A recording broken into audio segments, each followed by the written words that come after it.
I played the third strongest player in Maine. Well, the third highest rated player in Maine is Ted Belanoff. He is a national master and he plays a lot of blitz. So this is round 5 of the Maine State Championship, and I'm entering this round with 3 out of 4. If I win this game, I will most likely get second place. So if I can get second place in 2 tournaments in a row, I'm doing quite well. But I'm up against a tough opponent, 2200 rated Ted Belanoff. Let's see if I can get the job done and make magic happen. He plays E4, I play C6. So now this is the first time in this tournament where I'm repeating an opening. So I didn't want to do the Philidor, but I probably could have. He plays G3. So now I'm like, oh, this is already a brand new game. I have no idea what I'm doing, which is the point. He always wants me to get me out of book fast. He doesn't want to play theory. He wants a good old game blitz. Well, not game of blitz, but just a good old game. He plays Bishop G2, and here I probably should just do Carol Khan things. I should probably just take on E4, play Knight of 6, and if Bishop G2, play Bishop G4, then play E6. That's what I should do. That's what I should do. That's what I should do. But instead, I'm like, what if I just play ambitiously? What if I just play E5? What if I just control the center? He plays Knight E2, I play Knight F6, and now he trades in the center and plays D4. And I was like, oh, was this really the best choice for me? I was like, was this really the best choice for me? If I play E4, now I'm really asking for it, but maybe this was the way I should have gone, because now I was always worried about a C5 push at some point, undermining my center, and maybe this E4 pawn will be weak in the future. I could imagine a scenario where castles, Bishop E7, C4, castles, Knight C3, and then now this E4 pawn is dropping.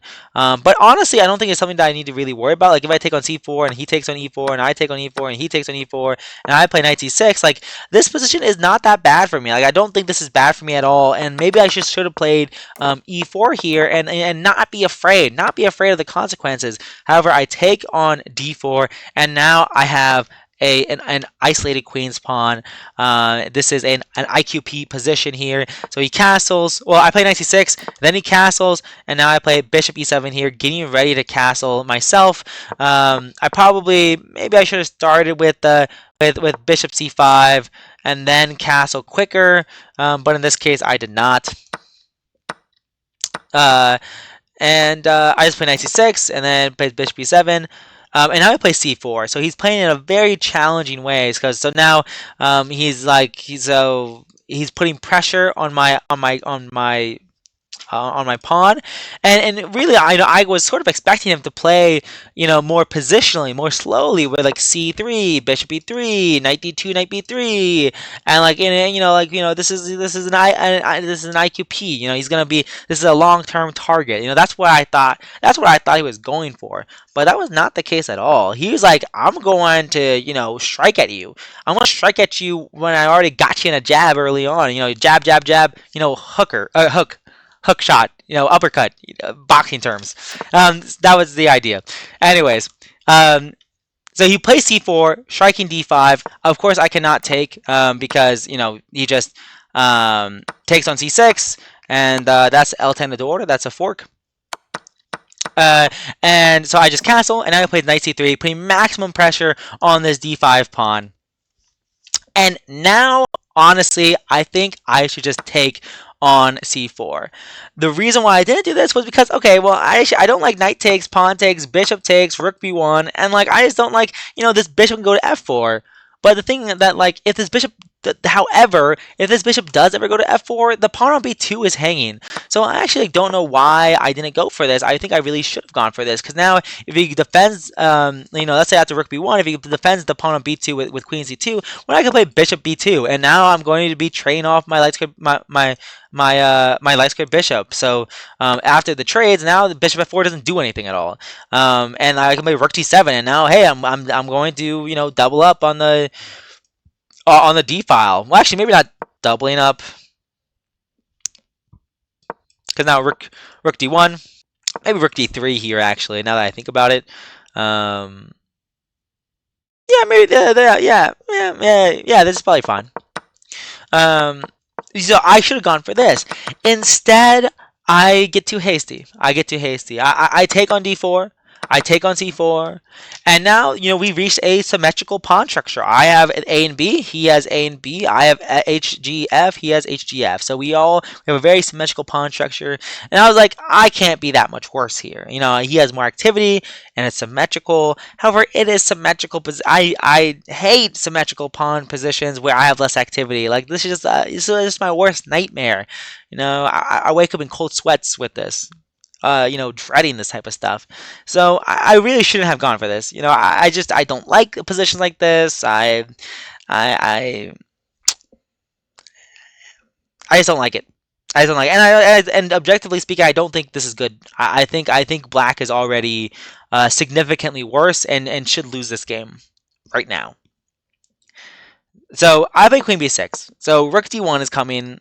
Um, and I want to move my bishop, but if I go bishop e6 now, I was really worried about queen b5 here, and I was like, is there any way that I can really defend this? If I go rook b8 to defend my pawn, then bishop f4, and if bishop d6 to block the rook's attack, then he can go rook d1. I'm like, I'm just losing the game on the spot right now, and this is not fun. So I want to try to solve my problem. So that's why I don't go bishop e6 immediately. I go queen b6. So now eyeing the b2 pawn if he ever develops his bishop, and he does. He develops his bishop, allowing me to take on b2. And now he plays rook a b1 here, and I decided to go queen c2.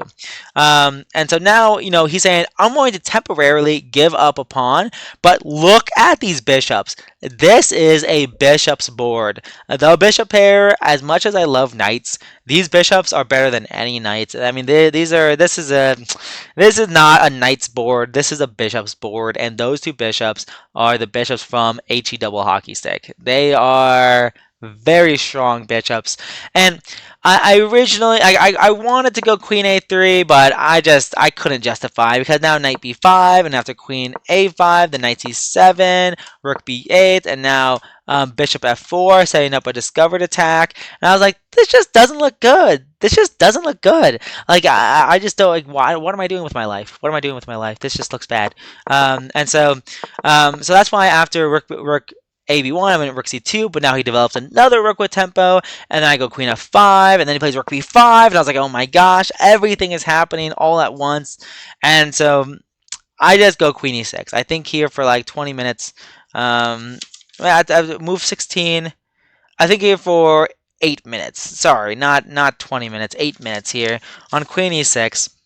And this is the time control is game in 90 plus 30, and there is this is a no engine recap until the very end of this video. So hopefully we all learn something through this process, maybe.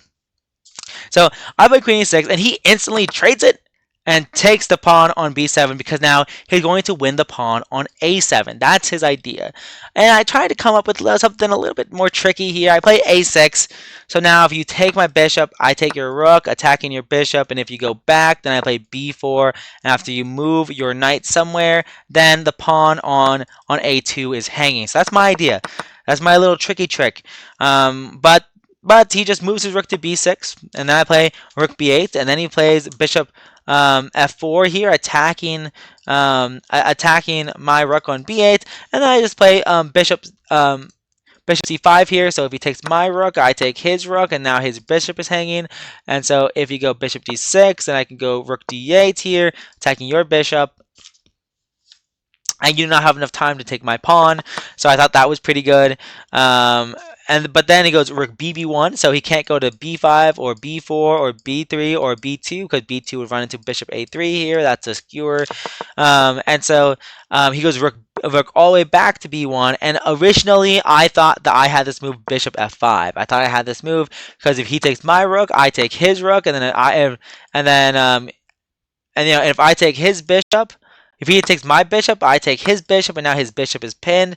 So now he can move his bishop back to e4, and then I could take, and then he could take, and then I could take. Well, actually, he wouldn't do that. He would take like this. And I was like, okay, opposite colored bishops and knights, and this is probably okay for me. But then I realized that if I did go for this, like if I did play bishop f5, after he takes my rook and I take his rook, he can take my bishop with his knight. The knight takes on b1, and now the discovered attack is opened on my bishop. So if I take his bishop, he takes my bishop, and if I take his bishop, then he goes check and mate, and that just isn't good.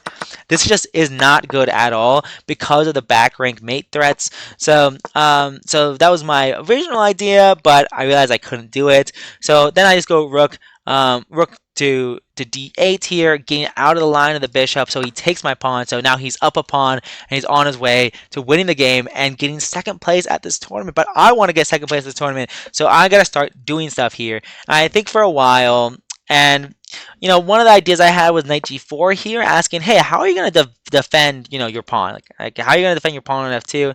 Well, the thing is, he can go knight e4 here, attacking my bishop and defending the pawn on f2, and there's no real solution. There's no really good solution for me at all. So I dismissed knight g4 immediately because knight e4. So I decided to play bishop d4 first. Tickling the knight here, asking, hey, what are you gonna do? What are you gonna do? If you go back, then I can just take the pawn, and my bishop's defended by my rook, and so he goes a4 here. So he gets his pawn out of the line of sight of my bishop and gets it 2 squares closer to promoting to a new queen. But my idea was I'm gonna go bishop d4 and then play bishop f5 here, attacking the knights. And now he plays, and I was hoping, he might blunder here. Rook b4 would be rook b7 would be a bad blunder because of bishop takes, rook takes, and rook d1 check if you block with the bishop. Then bishop h3, and then if you go up, then there's bishop e4 check, picking up the rook on b7. So that would have been nice. But he didn't do that. I mean, I thought he might play rook b5. B5 also I'd be very happy to see, because now bishop d3 here attacking the rook, and if rook a5, then I could just probably take the bishop. No, honestly, probably just bishop b6 here, attacking the rook on a5. So now wherever you move the rook, then I can just take the bishop for free. And then if you take my bishop, then I take your rook, and now your bishop is hanging, and I'm up in exchange for a pawn. So it seems pretty like a good dealio. So instead he goes rook b3, which makes a lot of sense here. And now I go knight g4. So now I go knight g4 after I prevent knight e4 from happening, and I get my bishop off the discovery of the c file. So the rook on c1 is not x-raying my bishop on d4 anymore. And I thought, like, hey, after knight e1, I'm actually going to be doing like pretty okay here. I'm actually not doing not too shabby here. I'm just going to play rook f8 here, and I'm going to try to infiltrate. If you go king f1, then maybe I can go knight e5 here. So now I'm throwing bishop h3 check, and then knight f3 check, and really asking him questions here. And if you trade off your bishop for my bishop, well, now you no longer have the bishop pair, and I'm kind of happy. Maybe I'm kind of happy here. And I'm even threatening rook takes, and bishop c2 here to win a pawn and go into an opposite-colored bishop ending. So definitely opportunities here. But the issue is he plays knight e3. And that is like, taking a cold shower when you're already cold in winter. It just doesn't feel good. This move did not feel good for me, and now I know I'm just, I already knew I was losing, but now it's like, okay, well, now the game is pretty much over. If I avoid trying to trade pieces here, like I go bishop e6 here, he might be able to just go rook b7, or just rook a3. Rook a3 would run into bishop here, so maybe not that. Maybe we just go back with his rook or something like that. I'm not sure. I'm not sure what he would do, to be honest. But but yeah, in hindsight, bishop e6 is definitely what I should have played to keep the game going.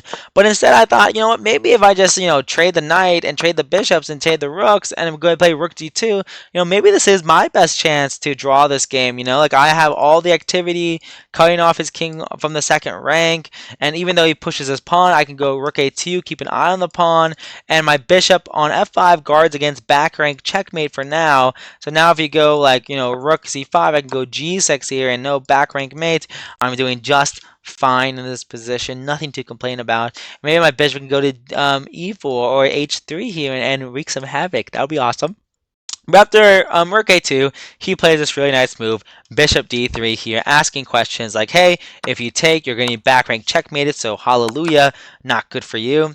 So I have to go bishop e6 here, and now he goes a6. So now he moves his bishop out of the way, pushes the pawn one more square forward, and what do I have to show for it? Absolutely nothing here, absolutely nothing. I go g6 here, so now there's no back rank mate problems. Now I can move my bishop to this longer diagonal to target white's king, but now he just goes rook c7, and now I go bishop d5 here, and I thought like he might go pawn to a7 first and play it a bit more slowly, and then if I ever go check here, I can never take this pawn. Or I thought I couldn't take this pawn because of e4 here. So now d5 is covered, c6 is covered by the rook, b7 is covered by the rook, and now if bishop a8, there's rook c8 check, and this is just no bueno. This is not good at all. So that's why he didn't go like a7 here or do something very simple. Instead, he went e4, which is also simple, but now that gives me the opportunity to take on e4 and take on a6, and I thought that, actually, I think I'll have an easy time trying to hold this position. But here I blundered. Here I blundered bad. I played h5. Huge mistake. But because now he can offer a rook trade, and if I trade, to a bishop and 2 pawns versus 3 pawns, this is always winning for white here. But if I can trade off all my pawns for his 2 pawns, now rook versus rook and bishop, like this is a theoretical draw. So I actually have some drawing chances here, but not with the move h5 here. The move h5 was, after h4, play king g7 and just play very solidly from there. But because I've started with h5, now he plays rook c6 here, threatening a rook trade, and now I'm able to go bishop f5. So like bishop f5, okay, attacking the queen. I thought this was perfectly fine. But now rook takes g6 here, taking advantage of my pin, of the pawn being pinned by the bishop to the king, and yeah, now it's not looking so hot at all. Now it's not looking hot. Here, instead of h5, it should have just gone king g7, so now rook c6, play bishop f5, and now the game would have continued, and it would have taken him many more moves to try to win this game, but instead, I'm a dumbo, and I just played h5 and lost the g-pawn. But here I thought, like, okay, maybe I actually have some tricks up my sleeve, because I'm going to go king f8, the rook is hanging, the bishop's hanging, the rook defends the bishop, but now I play king e7, but now he plays bishop e4, and I was like, come on, man, like, you're somehow getting out after all of this is said, like, you are somehow not losing. That's insane. But I still have some drawing chances here, because now if I can make this b pawn into an a pawn, this is a theoretical draw for white. If I can just make this b pawn an a pawn, this is a theoretical draw. But that's the hard part, is getting it to be a draw. He plays rook d2, I play f5, kicking the bishop back, and after he moves back, now I play h4. I would love for him to take, because now this is a theoretical draw, and I might be able to hold this. Probably not, but who knows? Maybe I am able to. So I play h4, he plays king h3, forcing me to trade on his terms, and now he has a g pawn. But this is not a rook pawn, this is not an h pawn or an a pawn, so this is going to be very tough for me to try not to lose. I attack his bishop, he goes king back, I go king forward, he goes rook over, I go rook defend here, I'm defending the 5th rank, he goes rook up, I go king g5 here, and now I go rook a3. I thought I might go king g4 here and keep repeating, but he does not do that. Well, he does not do that. he goes forward with the bishop, so he wants to go rook b5 and bishop d7 here and attack the pawn on f5. So I attack the bishop, I attack the bishop, I attack the bishop, I attack the bishop, I defend my pawn, he attacks my pawn, I attack the bishop, and now he sacrifices his bishop and rook, so now he's in this winning king and pawn endgame.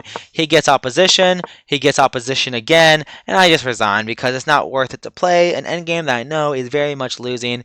He got opposition twice, and he's not going to not promote. He's a national master, so he completely outplayed me here. So I think what's very impressive about this game is the fact that he got me out of book and got me into a position I was very uncomfortable with. Like, I don't want to play an IQP, and I don't want to play a symmetrical position where I have less activity. This just does not seem very fun at all. So with this loss, I end the tournament with 3 out of 5, and it looks like I gained 6 rating points. I went from 1960 to 1966. So apparently, I lost the rating points in the re-rate for the Maryland Open somehow, or maybe for one of the tournaments prior than that. Somehow lost one elo, but doesn't matter. Now I'm just at 1966 at this moment, so it is what it is.